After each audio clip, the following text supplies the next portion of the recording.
karag-karag, welcome back to my vlog. Isang magandang gabi sa inyong lahat. Mula dito sa Lasak City, todo ko nasayang yung effort ko dito sa pambigatang paminupusal na pahikaw ni Kuragan.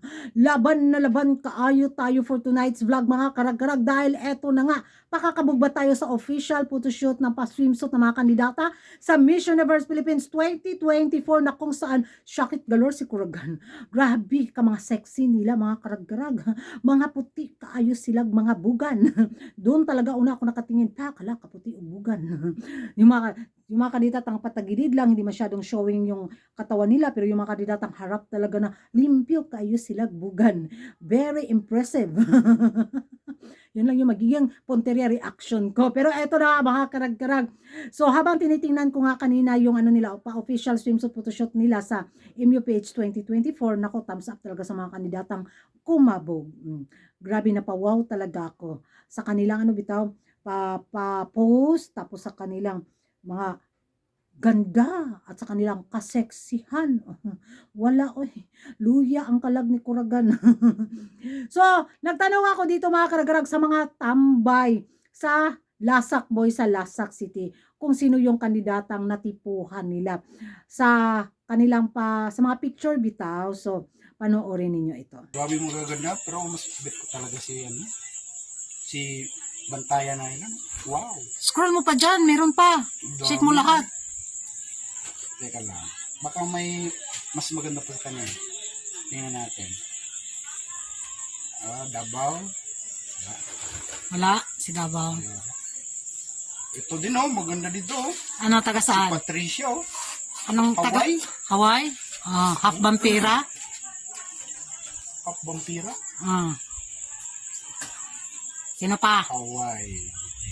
So yan mga karag-karag, ang mga binata sa Lasak City. Laguna, maganda din Sa tatlo, mas bet ko talaga si Bantayan Island Hanap ka pa dyan, meron pa dyan. Isa-isahin mo, mabuti. Busisiin mong mabuti koy. Para sa pangkabuhayan, showcase ni Kuragan. Laban, tabang yun. Nagpalabat si Kuragan. Wala na. Mas bet ko talaga si Bantayan Island Bantayan ka talaga? Oo, patingin. Siyempre. Bukod sa maganda na yung isla nila, maganda pa yung nakatira. Sure. Nice ka. Asan na ba yun? Wala. Bantayan Islands yung gusto niya mga karag-karag. Ayun Nice. Yan. Si Bantayan. Hubag kayo kayo, no? Hubag kayo. Pwede ba itong isala? Brought by Bet 86 Aqua Plus. Nagpromote game ang buwang. So ito na naman si Gahi. Tatanungin natin si Gahi. So ito na naman mga karag-karag, si Gahi. Binata din to ang pulis sa Lasak City. Yan. So yan, go na kung sino yung top 1 mo na best in swimsuit sa Miss Universe Philippines 2024. Gahi, kaya ni siya glawas mga karag-karago. Hubag. Wala katingog si Gahi mga karag-karag. Ning Gahi na gyud siya. Grabe yung mga sexy lady kayo ba. Si Badr Binyang Kalasa po So yan mga karag-karag.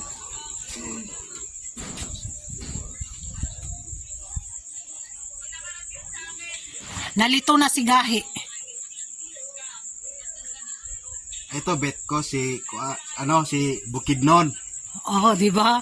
Yung mga pinili nila is yung mga hindi malalakas na mga kandidata sa social media. Si Koy Koy, si Bantayan, siya naman si Bukidnon. Anong meron kay Bukidnon? Sexy. Sure. Then parang malakas yung yung six apin. Yan. So yan mga karag-karag, ang dalawa mga astig sa Lasak City. Thank you. So yan ang mga karag-karag. Ako naman, sa sariling opinion ko lang, sa sariling gusto ko lang din, magkaiba-iba tayo, magrespetuhan na lang din tayo ng ating mga choices. I go for Iloilo City. Bit ko yung pa-posing at pa-swimsuit ni Alexi Brooks at saka si Taguig. And ewan ko sa inyo mga karag-karag kung sino yung top 2 nyo sa best in swimsuit photoshoot na mga kandidata sa Miss Universe Philippines 2024. Mag-ingay tayo sa comment section at kung hindi ka pa nakapag-subscribe sa YouTube channel ko, don't forget to like and subscribe. Kuragan karag, ang babae lagi na karag-karag. And see you in my next vlog.